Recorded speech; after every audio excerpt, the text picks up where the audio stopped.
So, let me run through the all-important PowerPoint. So, the styles of university debating. The first style that we're going to do, it's like the tennis season, right? They play clay court when they go to France, they play hard court when they're in Australia and the US, and they play on the grass at Wimbledon. We do that as well on the debating circuit. So, Easter's style. It's 3-on-3, it's perhaps the most similar thing you will ever do to school debating, but you prep for half an hour instead of an hour. You get half as much time as you used to have, and there's still 3 people on each side. They still speak for about 8 minutes, and the first and second speakers provide the substantive material. After we move past Easters, which, as the name suggests, finishes at Easter, we move into Austral style, which is similar to Easters, except you add what's known as a reply speech on the end of those speeches, and the content gets a bit heavier, and the level of detail and the types of topics get a bit more complicated and a lot more international as we start moving into debating against Australasian universities. Then at the end of the year, in semester 2, we move to world style, or British parliamentary style. And there we double the number of teams and double the amount of engagement. So there are 4 teams in the debate, and you have points of information and 2 speakers per team, and it's a really engaging format where people are constantly trying to beat one another. You don't just have to win the topic, you have to win the topic better than the other team that's also arguing for your side. So that's a really exciting type of debating to get into, and as the name suggests, it comes from the way in which debates work in Britain, in their parliament, and the ways in which different factions and different houses and different coalitions work to come up with different policies. So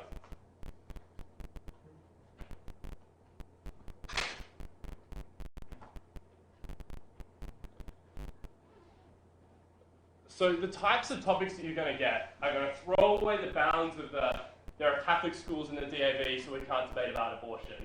Or there are schools that are too conservative to debate about sex. Just about anything that is plausibly controversial, or anything that you can possibly conceive of having 2 sides to it, is fair game for university debating topics. So there's a couple of different topics that you might not have seen before that are going to start to be more relevant to you. So the first of those are what we call debater-land topics, which basically exist in an environment in which you are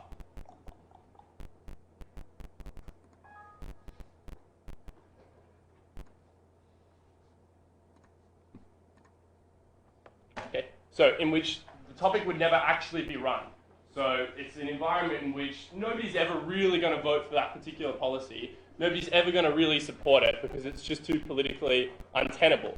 So that's when you get debates about, say, incentivizing interracial marriages or partitioning Sudan, right? Nobody's ever going to do those things. They kind of exist in a world in which we're all kind of pretending that we have a money tree, an unlimited amount of political capital, and all the voters aren't really stupid and will do exactly what they should do when the time comes around.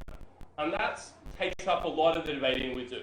And we debate about hypotheticals. And that doesn't mean we throw away the real world, but we move to a version of the real world where reasons persuade people and where we do a whole lot of crazy things that we wouldn't and couldn't otherwise do at the moment.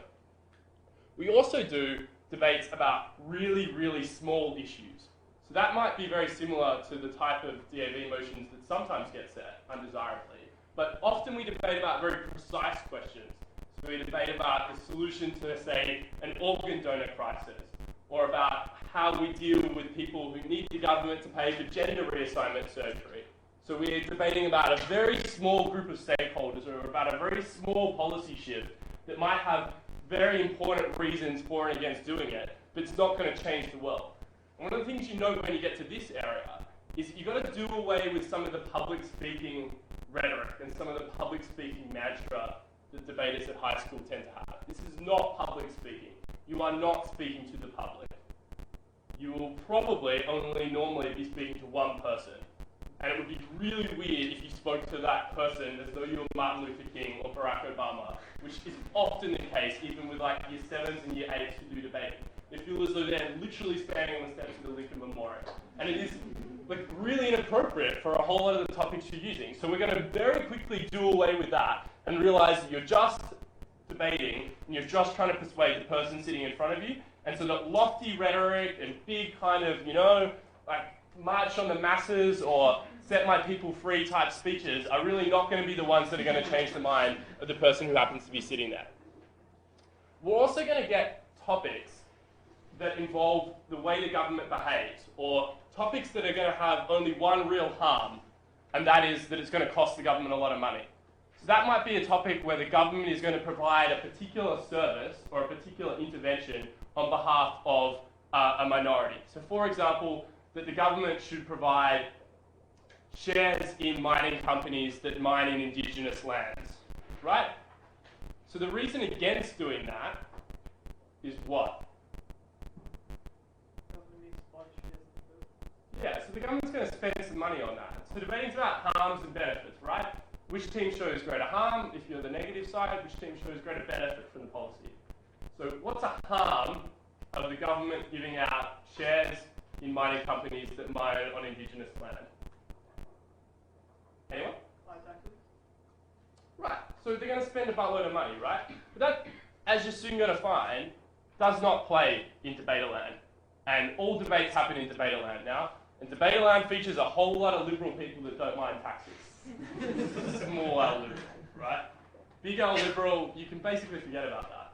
So the point is that it's very, very difficult to make the type of this is going to be good or bad for the economy bullshit arguments that Dav kids trot out, right?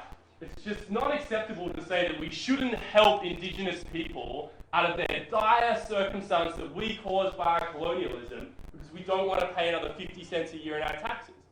See how quickly that argument falls down?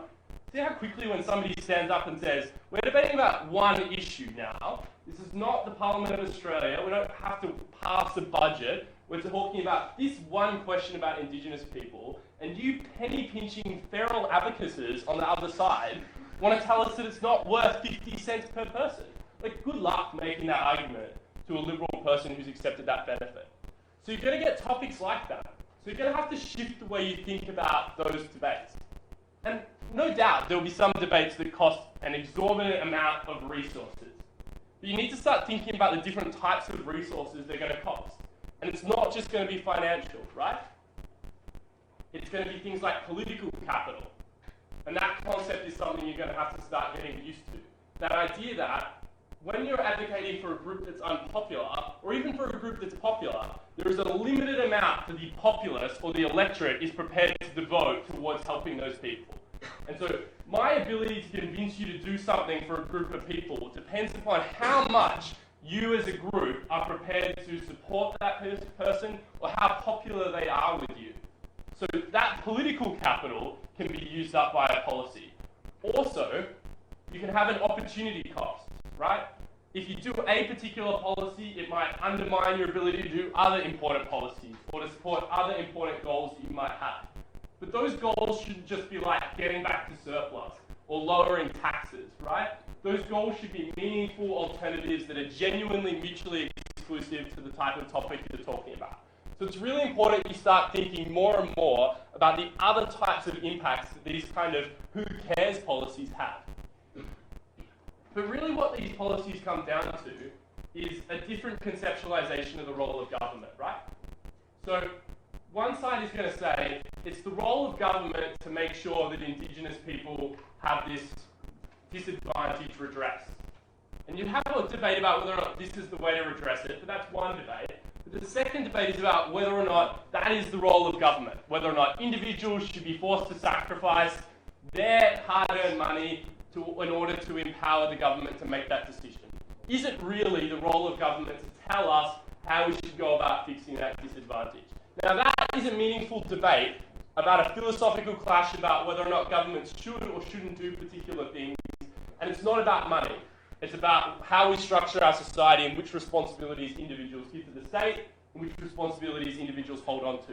So start thinking about that bigger picture and not just about literally how much it's going to cost. So, when you start to think about debating is like a seesaw or one of these things that you see in parks, right, that break people's teeth. So, you're about convincing the adjudicator that the balance tips to your side, right? So, some teams just say on the negative side, this policy is ineffective. And those arguments are helpful, right? But if a policy doesn't work, is that really a reason not to do it? Like, if I came to you, like I said, and I said, I'm going to put a law that says you have to have a card and set a pre-commitment before you're allowed to gamble on a pokie machine, and somebody comes back and says, well, they'll just put $1 million on their card every day and gamble as much as they otherwise would have, right? Is that a reason not to do the policy, in your mind? If it's got no harms, it has no benefits, you'll do it. Exactly right. Because what are you going to do if you're the affirmative side? And that's what the other team said. Say then. Sorry, that's all the other team says. They just keep saying, this policy's not going to work, man. They're just going to put $1 billion on their card every time. No point in trying. You focus on the harms of their policy. Just say, well, your policy's crap. Our policy does nothing. Our policy does all that. No. If I was the affirmative side, what would I do? Focus on the issue of gambling, the problems it poses. No, I just say it will fix one person's problem gambling. One person who's so freaking stupid they go and type in $100 instead of $1 billion. Their thumb's so fat they can't do it. And I've saved that person's home, right? That person still has a car. What are you doing, negative side? Sure. There's another 100,000 problem gamblers that are still fucked. But the point is, I saved this one dude and you've done nothing, right? So if you just argue about it being ineffective, all the affirmative side has to do is say that they help one person, right? And then they win. Because they made the world a better place. And you're going to stand up and say, no, but it'll cost us heaps of money and clubs that are like the social backbone of Bogan Australia are going to go out of business. And you're going to say, well, right on trying to convince the small liberal adjudicator who's given up their Monday night to listen to your rant on. Nobody cares, right? So you've got to show why it has a harm. And that's where you really start tipping that debating balance in your favour, right? Equally, the affirmative side, one of the things they often do is just say, our solution is going to solve the problem, right? It's going to solve part of the problem.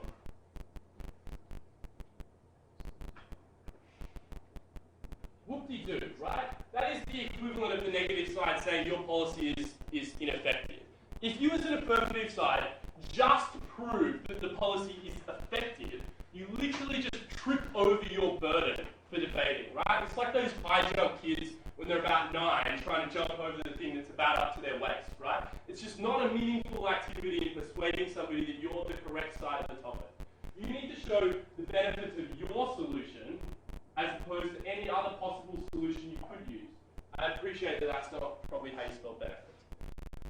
But the point being that it's your job to match up those harms with benefits that actually show this is a meaningful policy that, in addition to solving the problem, solves it in the best way compared to any other alternative way to go about solving it.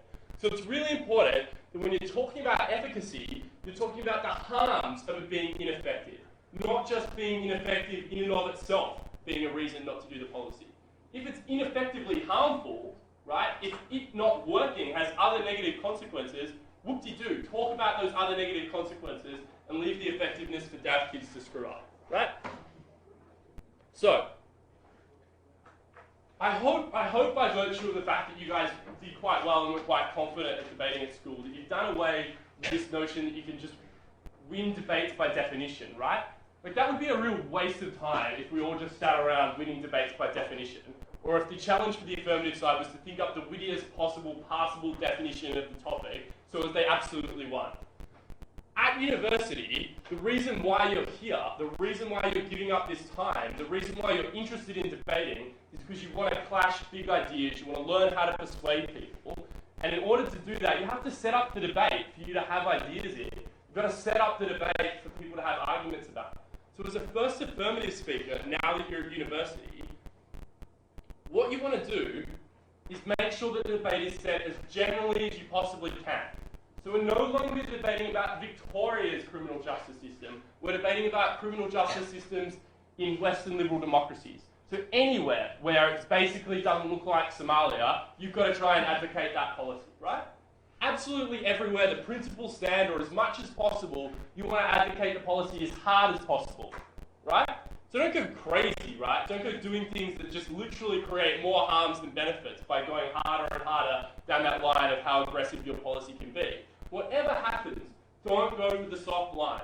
Don't assume that the easiest way to win is to make the debate as narrow or as small as possible. Because you are trying to persuade somebody that that topic as an affirmative statement is true, and the only way you can do that is by sounding as though it's true in lots of different circumstances, and not conceding that it's a pretty shit idea in 90% of those circumstances, but like the Einsteinian affirmative team has been able to think up 10% of scenarios where it might work really well, right? You've got to persuade the adjudicator that it's true in general, and try and set up a debate that works towards you being able to do that.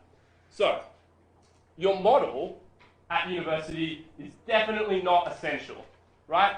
Sometimes it is preferable, but it should almost never be detailed, right? You only need to tell us as much as is relevant to affirming the debate. So the topic is that we should invade Zimbabwe. What would you put in your model? Who's we? Yeah, who's we? So assumedly not Zimbabwe. Just about anyone else could be we. So who would it be? NATO's a good idea. UN's a good idea, kind of. Other ideas? We have Beavis. Beavis? Yeah. Not a good idea. Anytime soon. Australia, New Zealand. Yeah. What about South Africa? Yeah. See?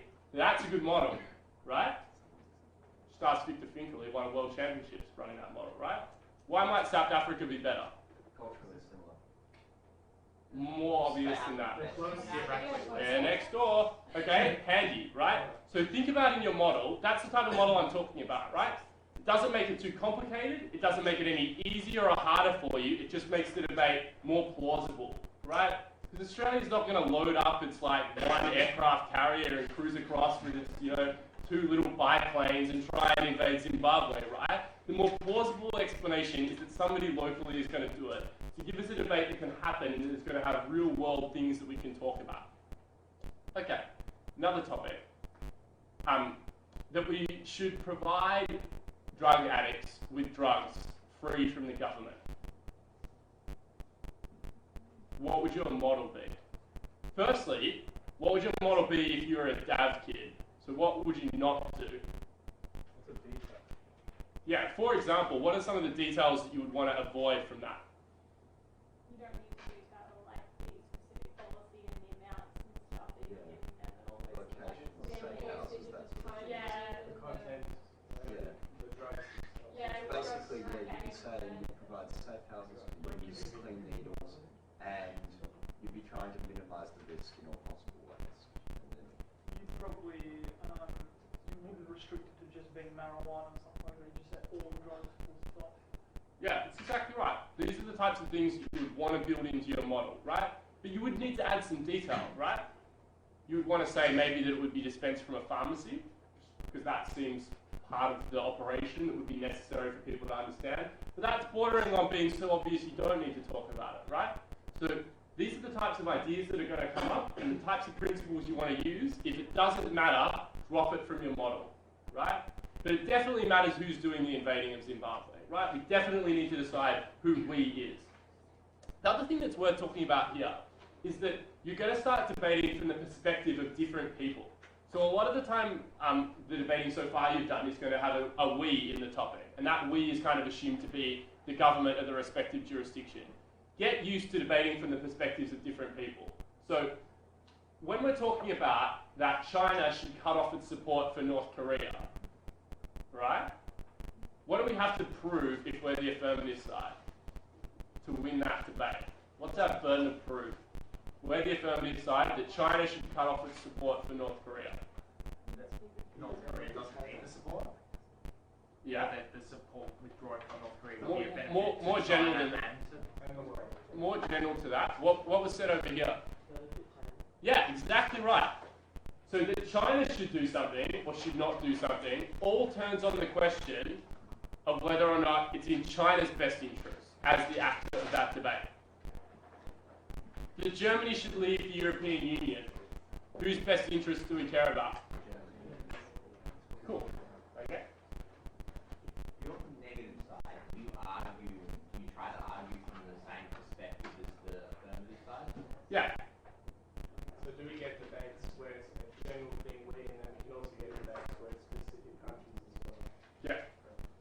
And generally speaking, the adjudicators or the topic setters will make it as specific as it needs to be.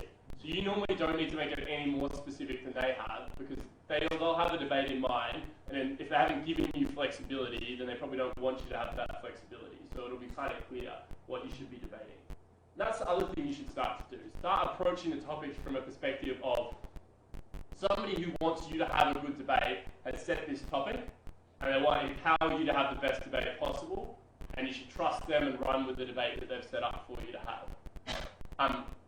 The one thing I would say is, when we're talking about what China should do to North Korea, we consider China as what we call an enlightened actor. That means that China acts in its best interest, right? It doesn't act according to like some communist doctrine unless that's in China's best interest, right? It also, an enlightened actor considers the morality of the policy and the legitimacy of the policy we're undertaking. So, it might be a relevant consideration about whether or not Germany should leave the EU, whether or not that would create destitute poverty and hardship for the Greek people, right? But it is only relevant insofar as Germany should care about doing moral goods to Greek people. So if you want to say that Germany leaving the EU will destroy Greece and people won't have a job and a livelihood and they'll starve to death, right? If you want to say that as a reason why Germany shouldn't do something, you also have to show why it's important for Germany to respect Greece, why they owe a duty or they owe a responsibility, why it's in their interest to respect that duty. Okay? So that's how you tie in those broader ideas to your actor.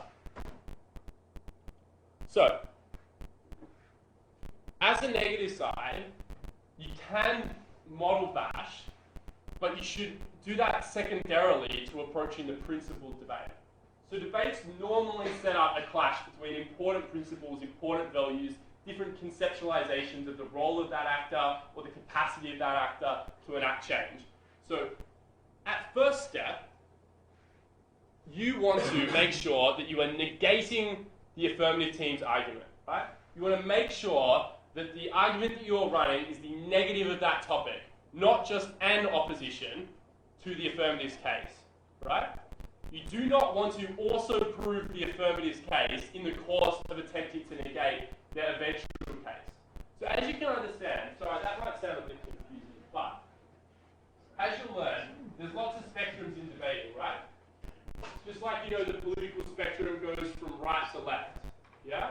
You can have a whole range of different radical policies that go from right to left in the center and have the center in the middle, conventionally, right? So if a negative side runs a really hard line left-wing policy, right? We're going to give drugs to all drug addicts, right? And the negative side goes, no, you should only give marijuana to people. So it runs a slightly less left-wing topic, right? And they're not arguing the same thing as the affirmative side, right? They're arguing something differently, but they are not negating the topic.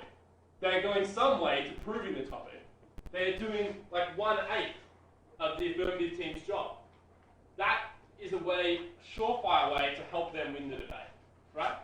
Because just because you prove that they should do one thing does not disprove that they should do all of those things, and it's going to be very difficult for you to do that. So if they go that way, you should go that way. Don't race them towards the left wing. If they go left, you go right. They go right, you go left. Right?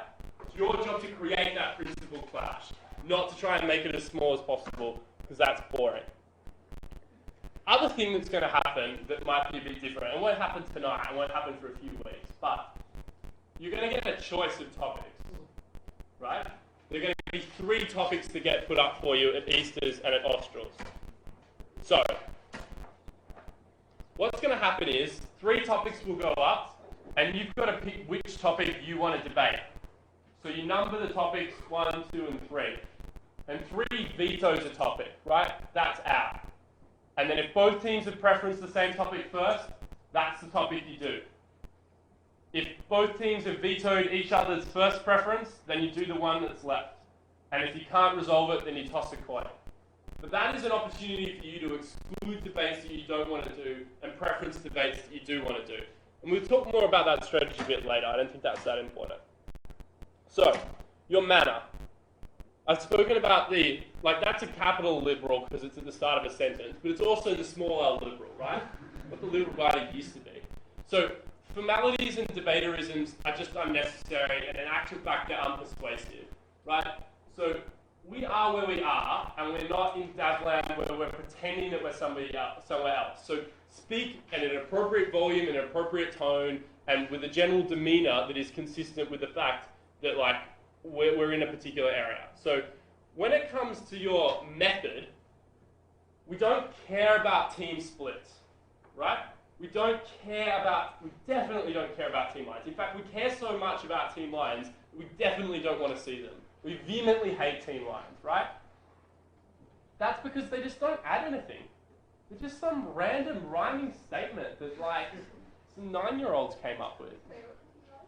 Oh, thank Lord for that. Don't worry. It's yeah, that's it. We should cut off Medicare to smokers, and the team line of the affirmative might be, as Michael points out, that smokers are jokers, right? We all know who the affirmative side and who is the real jokers, right? So just don't go down that line, right? Just affirm the topic. Do what you need to persuade the judge that the affirmative team is right. Don't go jumping through hoops or setting up, this is my case line, good afternoon, adjudicators, the back wall, and the other team, who's so overwhelmingly present in debates that it would be really pointless. We could just issue a worldwide debating acknowledgement of the other people in rooms, right? Which would save every individual kid needing to introduce every single thing around them so that we were all perfectly comfortable with exactly where we were. Right? Just get straight into it. If your method and your structure is not helping you be persuasive, get rid of it. That being said, DAV is not all bad, right? There are parts of the method that we learn and parts of signposting and structure that are crucial to being persuasive, right? And that is perhaps the only virtue of PowerPoint that creates some resemblance of structure, and that every couple of minutes I am forced to look back at this screen and get back on track, right? So give yourself headings, I'll come to you in a second, give yourself a structure, because that helps you be persuasive. Because people can remember shit when you put it under a heading and say, now I'm moving on to a different idea. You don't just jumble it up in a bundle of words that are said at 1,000,000 miles an hour. Do you introduce what you're going to speak about? Yeah, but you just do it in you just literally do it. My first argument is, you do substantive statements, and you use present tense. The other thing people do is I will have this, and I will do that. No, just do it.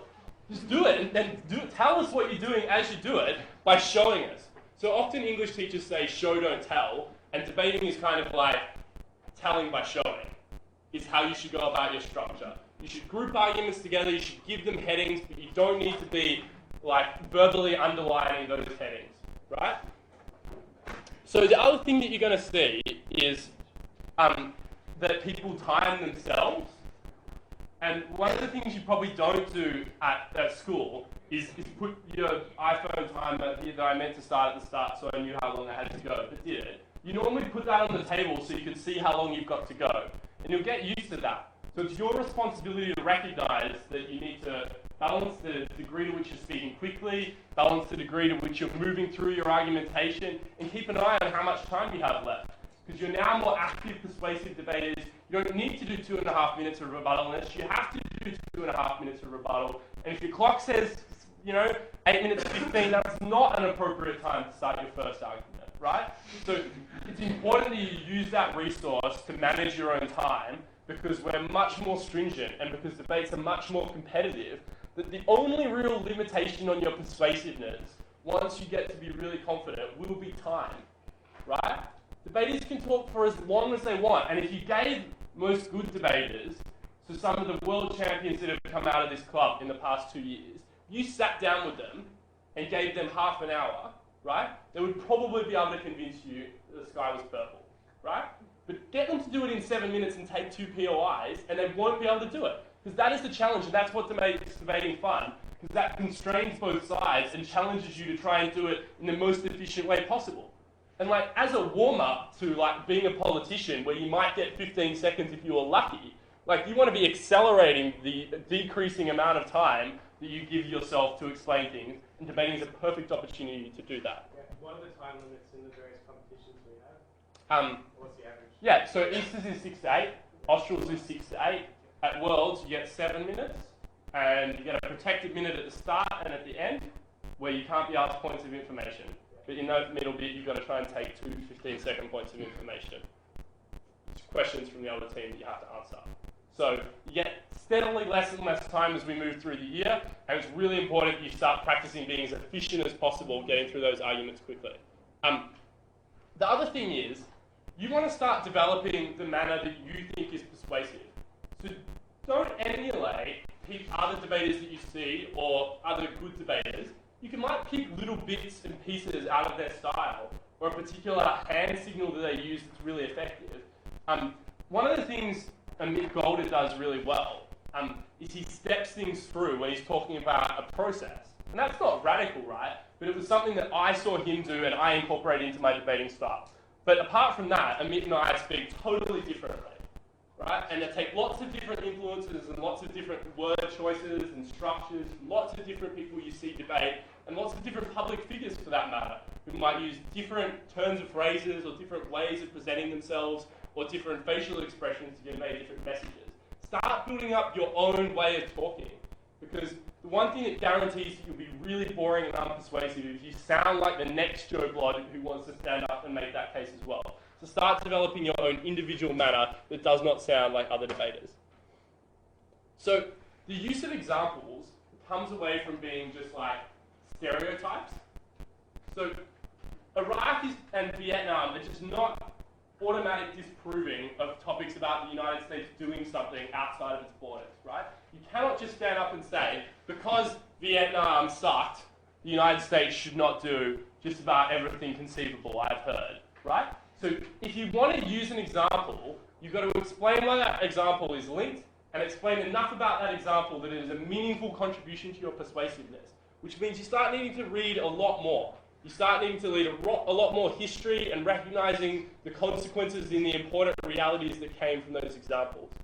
That being said, when you're making a counterintuitive empirical claim, so that is something that does not prove itself by virtue of it being so rhetorically powerful that everyone just bows down and agrees with it, right? When you're trying to convince somebody that legalizing drugs will in fact reduce crime, you've got to go a little bit further. And you might say, what we saw when they legalized drugs in Portugal was that the control over those drugs went away from being in the hands of criminal gangs who were using that revenue from having the cornered monopoly in providing a highly addictive substance to finance a whole range of other different criminal activities, meant that they weren't able or didn't have the capacity to wreak as much havoc as they used to. And that was why Portugal saw crime drop by 14% in a range of other areas, right? Statistic made up, country real, except for the people there. So, what you really want to do is build that example into your analysis to give you credibility. But the example is not good enough on its own, because I don't know jack about Portugal, right? You could be lying, and in fact, the adjudicators have a presumption that you're lying unless you sound plausible, right? So you've got to give them reasons to believe you. You can't just say things are true, you have to show they're true. One of the ways you can show that they're true is by using examples and sounding credible. You also need to build in the analysis that goes with it. So, humor can be really valuable in illustrating a point. It can show that you're in control. Being in control gives you credibility, right? Having credibility makes you more persuasive. And that's perhaps the most important thing. When you're developing your own manner, when you're thinking about what works and what's persuasive, credibility is such a diminishing resource, right? As soon as the adjudicator thinks that you're not confident, as soon as they think that you're making it up as you go along, as soon as you misrepresent the other team or attack them as a straw man, as soon as you start yelling and talking at 1,000,000 miles an hour, you lose credibility. You just can't gain that back. Because every attempt to say, I'm credible, is now viewed as coming from somebody who is incredible, right? So you've got to make sure that you protect your credibility as much as possible, that everything about your speaking style speaks to the fact that you are a credible person who should be believed when you make analysis and when you provide examples. And that comes from swing. So swing is the confidence to say, I'm sure about this. I don't use words like maybe or perhaps. I use words like will, are, and does. Right? A affirmative statements that I'm sure about, because manner is as much about language choices and sophistication, the precision that you use your language with, as it is about how the words flow from your tongue to your lips. So, hey, what time did we start, Andrew? How long have we been going? Cool. Does anyone have any questions so far? Yeah? Yeah, if it makes you more persuasive. Again, right, remember that sometimes you get into rooms that aren't the same as one another, right? You might be debating against somebody who's not done very much debating at all, and that might happen tonight.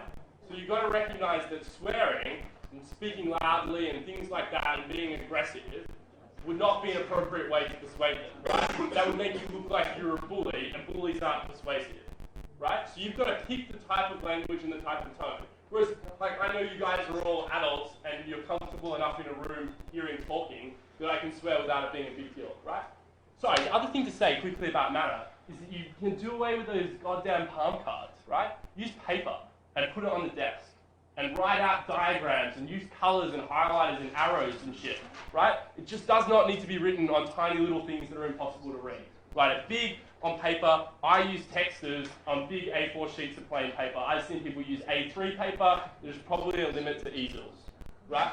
But like, use that as an advantage. But the problem being, obviously, if you put something down there, it is a little bit harder to go from there to there as it is from here to there, right?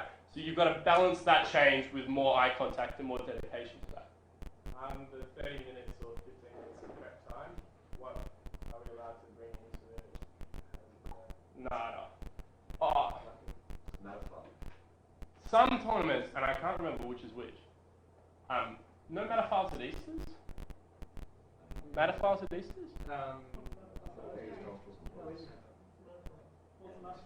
A metaphile is, like, matter is the content that you say. A file is something that holds things.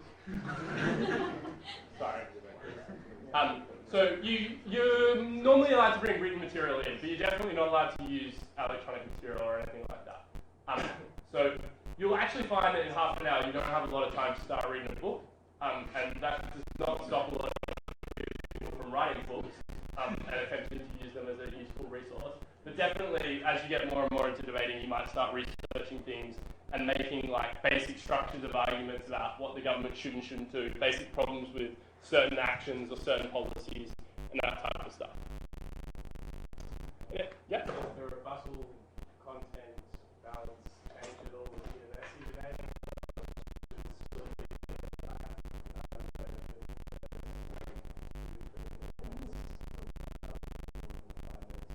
Yeah, if you've been getting honest numbers out of DAV educators, they're probably right.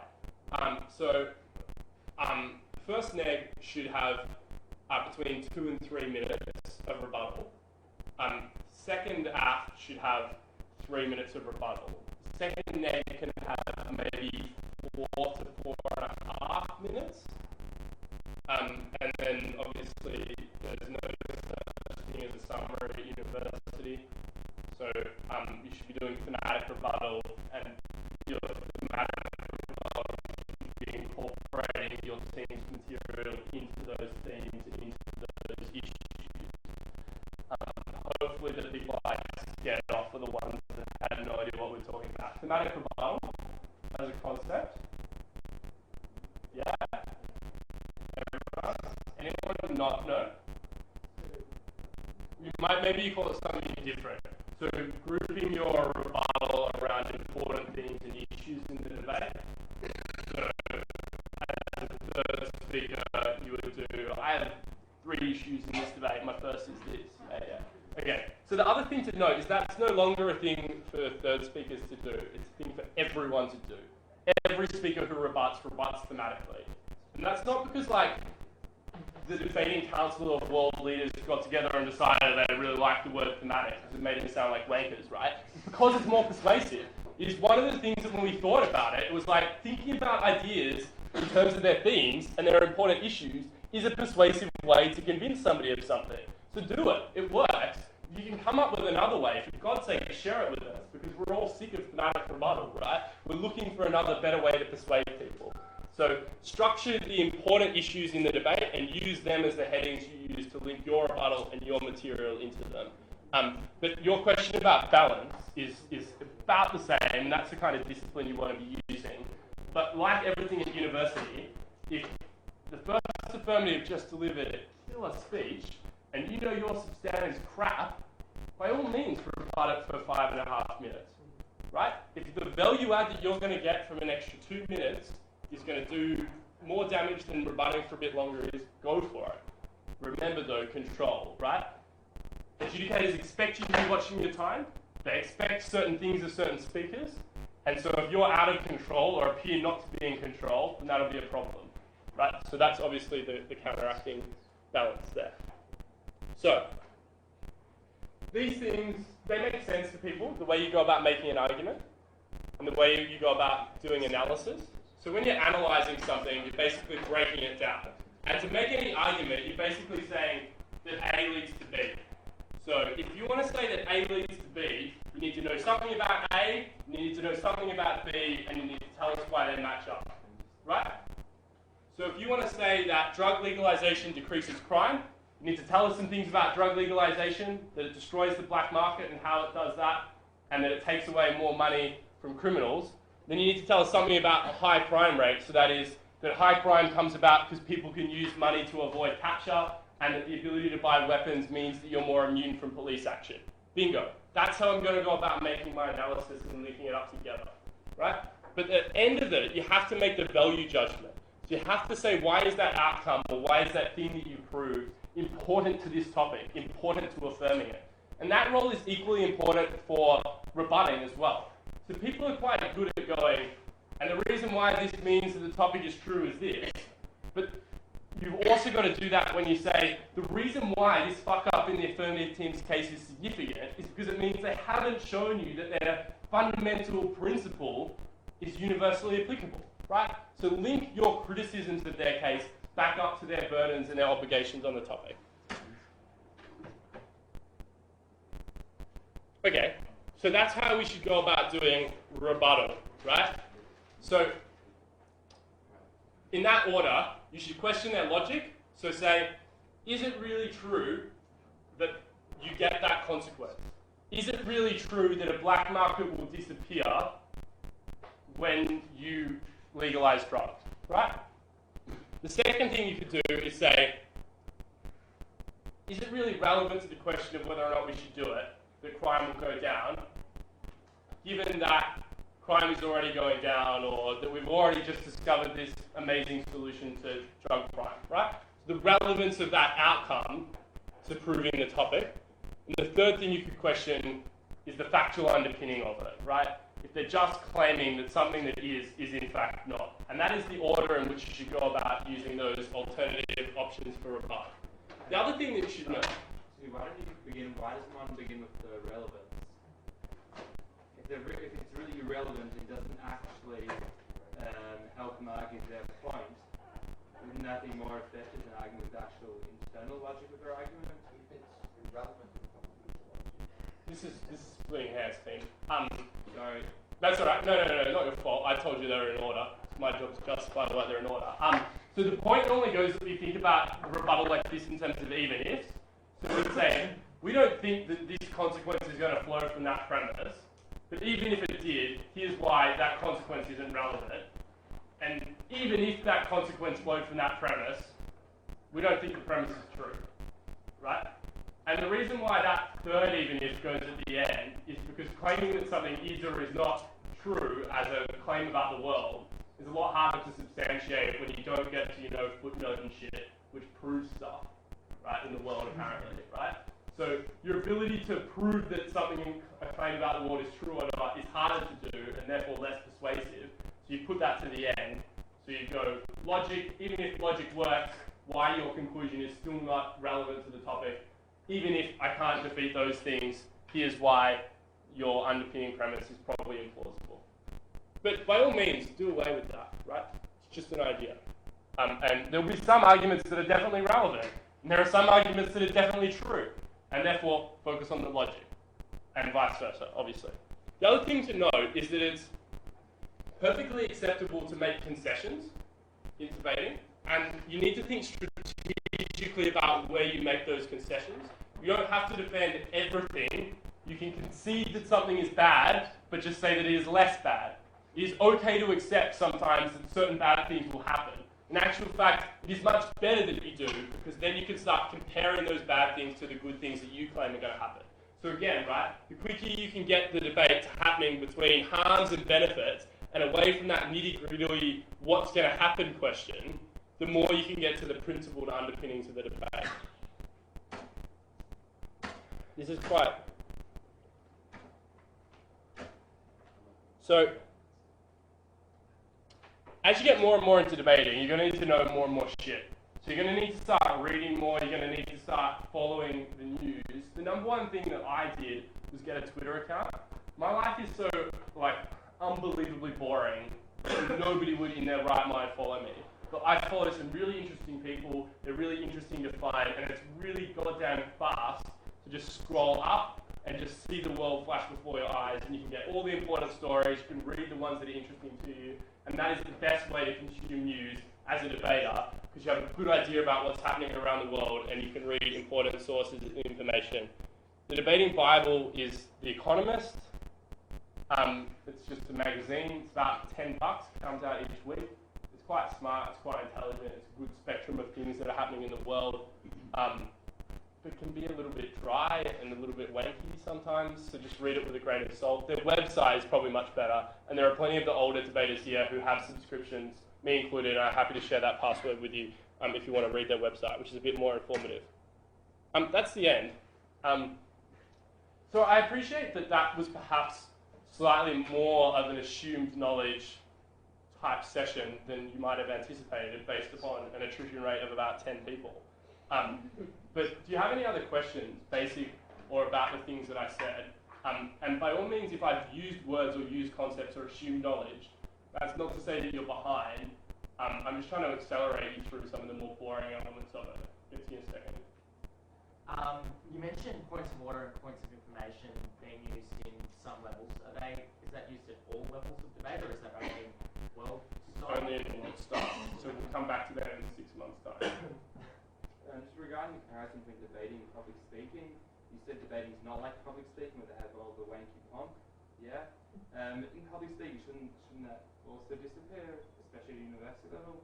And if, say, we do continue to do public speaking in different forums, shouldn't it be just like what you encourage in debating, the same kind of informal, normal style? Yeah, absolutely. Obviously,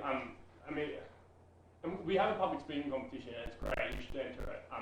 And you'll actually get, like you say, some better speeches because you're not listening to that. Like, I know that I gave this speech when I was at school and did public speaking. I know how the languages got worse. It was the most self-important rant that I've ever delivered in front of 1,000 people, and I'm so embarrassed about it. You get better speeches because people are a little bit more, I'm actually arguing about something I know a lot about, and I'm persuasive because I debate, and I'm about convincing you to support it. And so that competition is quite good for exactly what you say. If I was giving a workshop about public speaking, if I knew the faintest thing about it, I'd definitely probably tell them to be less like public speakers and more like debaters. But the thing obviously is, right, there are forums in which you have to start being a bit more formal.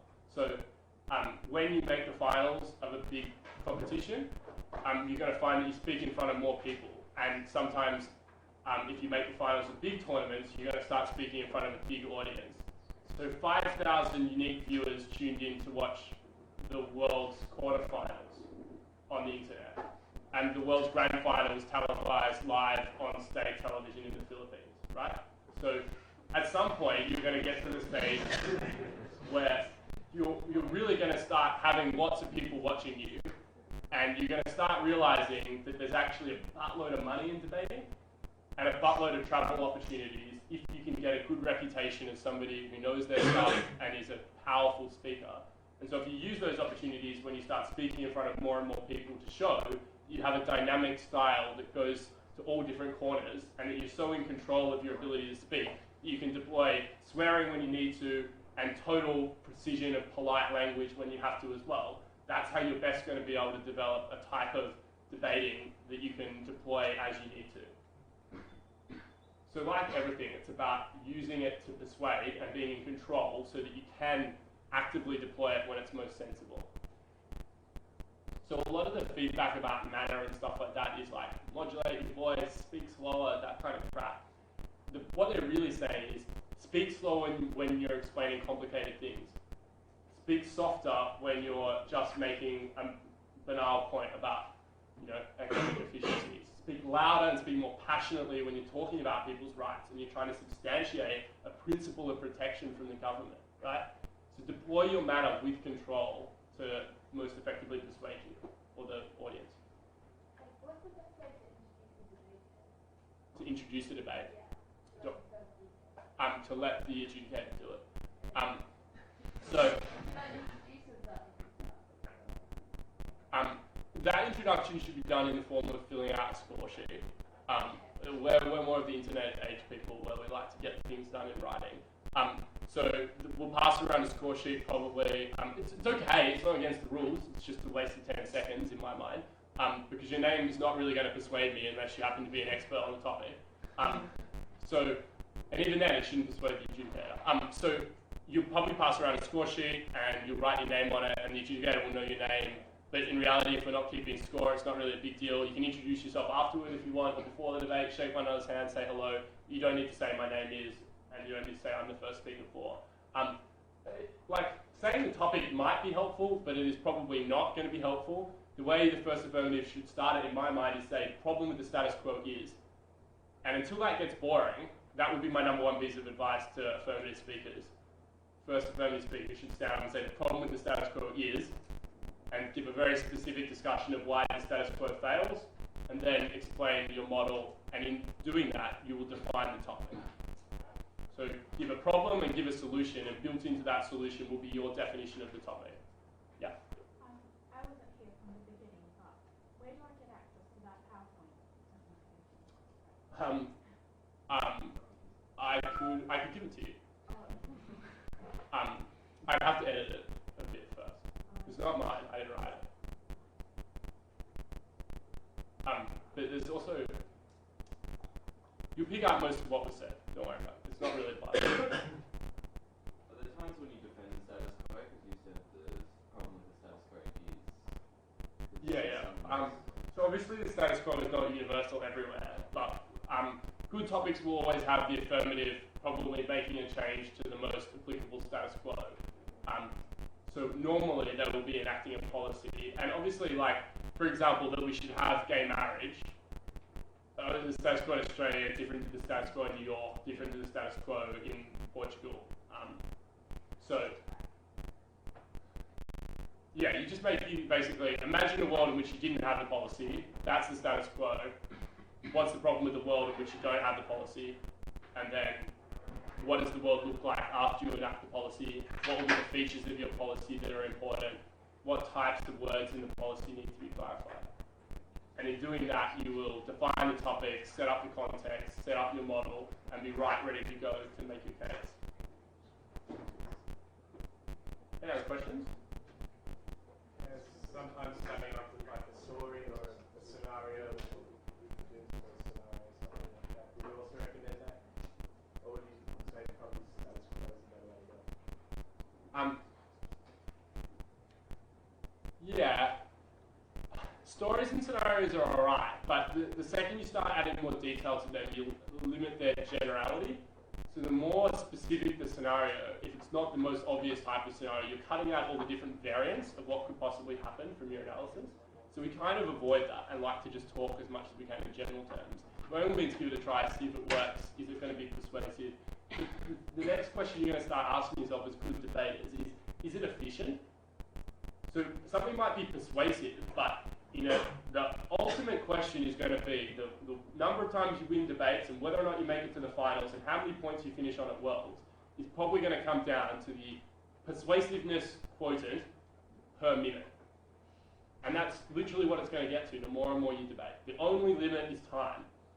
And so you're going to have to start thinking, how can I best convince this person of this controversial idea and defeat the other team in 8 minutes? So you need to start thinking about how to cut down everything. Okay. Yeah. Are you allowed to use personal experience to convince someone, and how effective is it? If you think it's persuasive. to be honest, because firstly, it's not persuasive insofar as any idea that is hard to challenge is inherently weakened in my mind in terms of its persuasiveness, right? So you say, when this happened to me, this consequence happened, and because that idea can't be challenged, it is inherently weaker than an idea that can be challenged and isn't, or isn't successfully challenged. So, set up ideas that can be challenged and then defend them from those challenges, and they will sound more persuasive than setting up that scenario. Also, the fact that it happened for you, with due respect, does not speak to its likelihood of happening again, or for other people. So if you're having a debate against a team who literally just wants to say the policy is ineffective, and you say, mate, last night it worked, you probably won it, right? But fingers crossed, that doesn't happen too often. Cool. Any other questions? Feel free to come up and have a chat to me now. We've got a bit of extra time, but I've been talking for a long time, so we're going to get some pizza happening. We'll start running that draw, and we'll probably get the debate going in probably about half an hour, 40 minutes from now.